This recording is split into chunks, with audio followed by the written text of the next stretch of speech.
What's up, guys?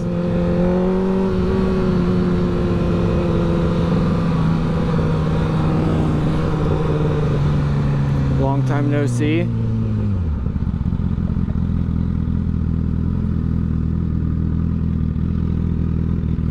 Yeah, it's been a long time.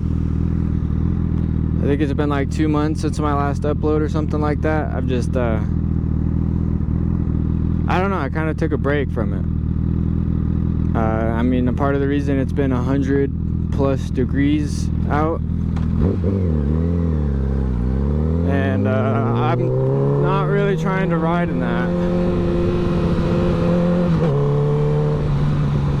But right now it's super nice out. It's only like 80 or like 78.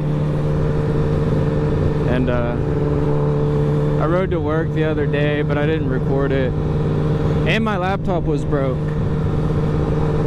So that was another thing that I had to wait on to get fixed. So I wouldn't have been able to like edit anything.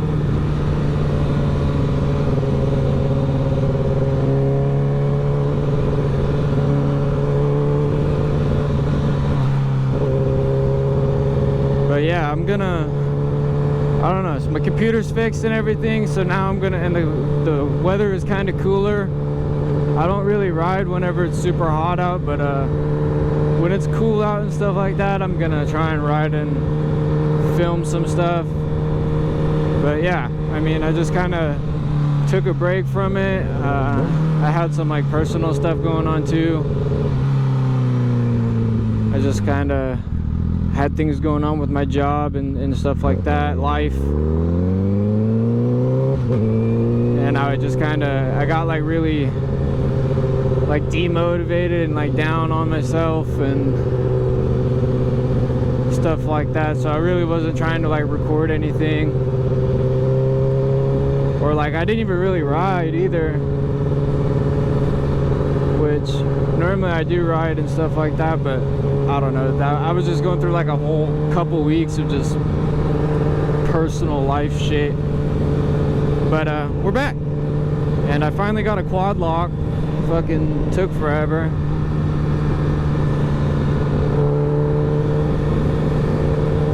But yeah, I finally got one.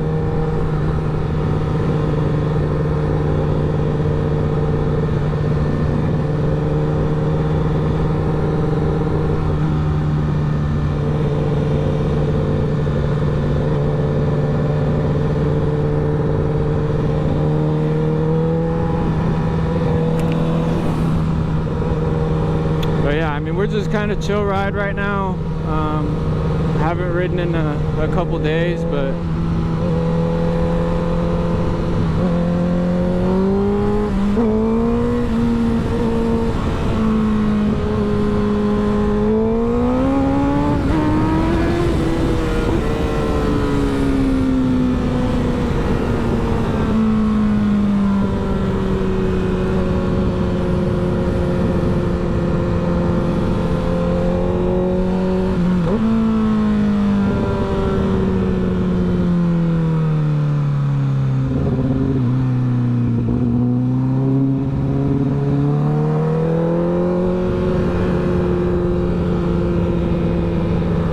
super nice out though right now.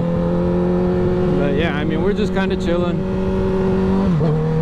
enjoying the nice weather. I might record something tomorrow, like on the way to work if I end up riding. I don't know, it says we're supposed to get like some rain and stuff, so I'm gonna try and record this week and stuff like that, but as long as it's not raining. Otherwise I'm gonna end up driving my car or my truck. But yeah, I mean, we barely hit 1K miles, and I got this thing like 6 months ago, so I haven't really been riding it a whole lot.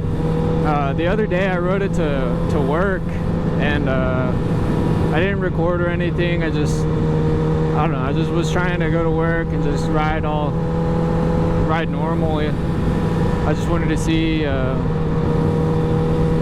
what kind of fuel mileage I would be getting on this, and it's about like 40 miles per gallon or whatever.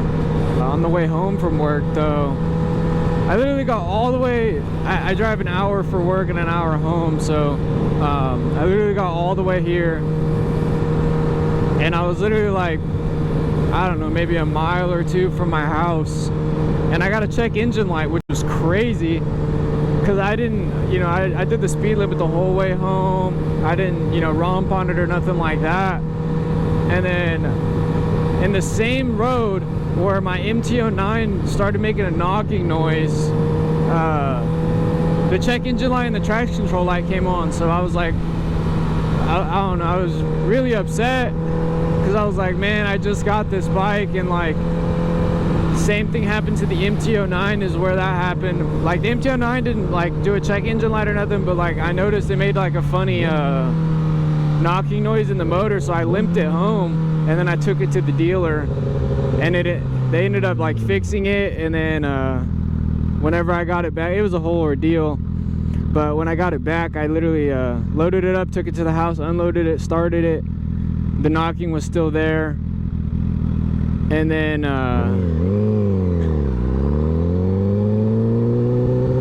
the knocking was still there, so I was like, okay, I'm gonna ride it over here. And I got to that light back there, and then this is the dealership, but I got to that light, and the motor blew up. It threw a rod.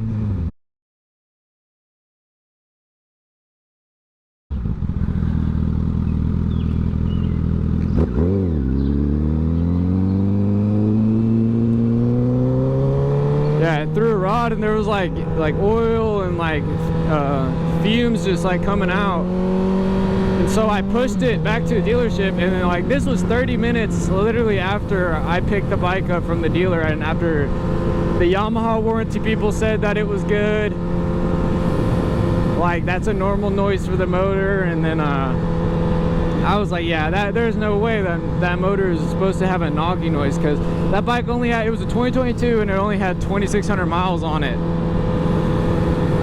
And I had no issues with it ever before, and then like that one day I was riding it, it literally just had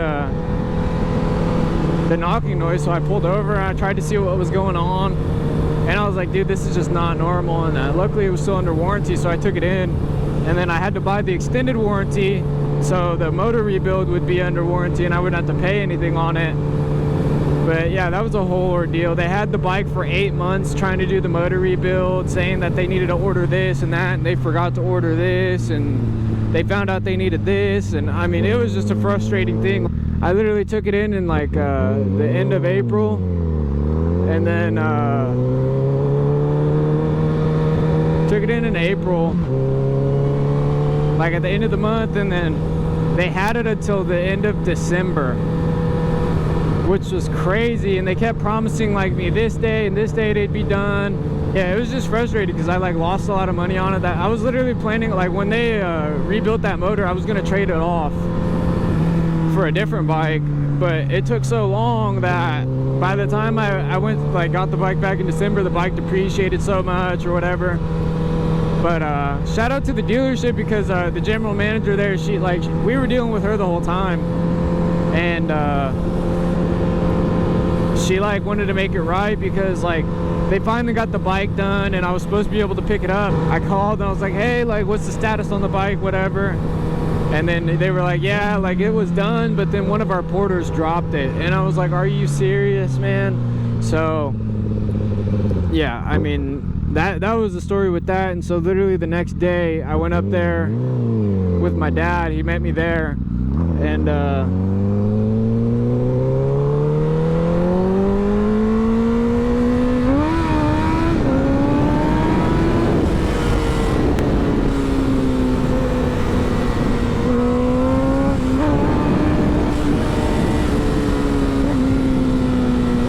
yeah, he met me there. And like we went straight to the GM's office, and she had seen us and she was so excited to like see me, and was like, she thought that I already picked up the bike and everything, but nah. So I told her what went down, and she was upset. And so she was like, I want to make this right. Like I want to get you out of here on a new bike with the same payment you were making. And I was like, okay, I mean, that's cool. And so they were trying to give me a new, I think it was a 23 or a 24 MT-10. And I told her, I was like, you know, that's cool and I really appreciate it and all, but like honestly I wouldn't be happy with that bike because like I'm not a fan of what the MT-10 looks like. I've seen one in town, like last year a kid had one, and like it sounded good and everything, but I just wasn't a fan of like the looks of it. And so I remember they had this sitting there. I wanted the R1. Like they had an R1 there for like the longest time, and that's what I originally was going to trade it in for, but they got rid of it. And then I remember they had this, and then they had a new 600, but I didn't want the 600 because that thing has looked the same for the past however many years. And I remember they had this, so she cut me a deal. Well, she crunched the numbers. She was like, okay, let me see if I can crunch the numbers and we can get close. We ended up getting this thing for around the same payment, just like $40 more than what I was already paying. So I was like, dude, that's a no-brainer. And honestly, this is like one of my dream bikes. Like the R1 was it, but really, I really love this bike. I've grown to love it. I really appreciate it as well. But it's like my first leader bike. I went from the MT-09 to this, but like I've been riding, I had an R3 before this. Like I had an R3 and I sold it, and then I ended up, oh, okay. And then I ended up getting the MT-09 in 22. And then that, yeah, I just explained what happened with that. And then now I have this, which I mean, I plan to, you know, keep this, pay it off.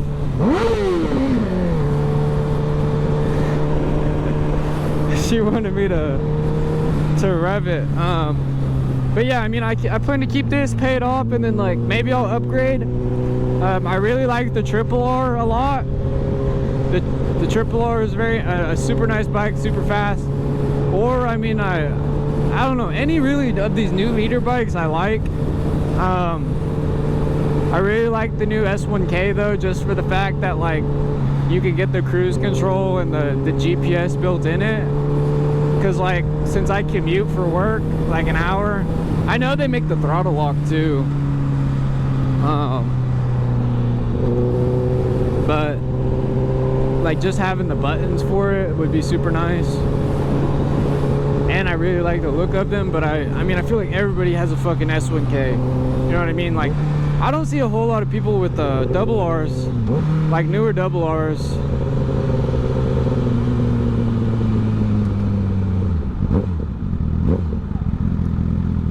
What up? What up? Not much. Riding around? Same here. Hell yeah. I just picked this bike up like 2 days ago after like 6 years of riding a smaller displacement bike, so I'm just freaking living right now. Oh, hell yeah. I seen you pop it up. Yeah. Dude, that's a sick ass bike right there. I appreciate it, dude. That looks sick too. I fuck with that.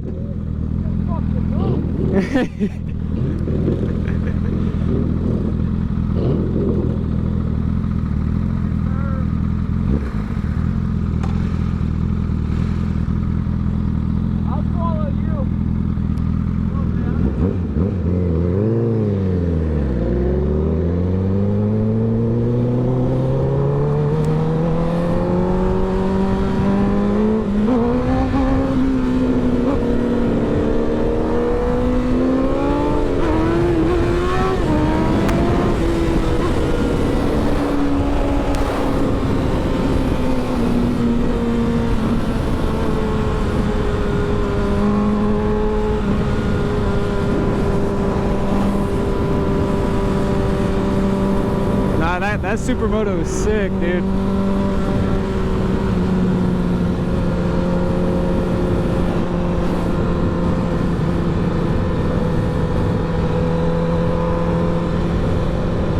I always like the look of the Supermotos.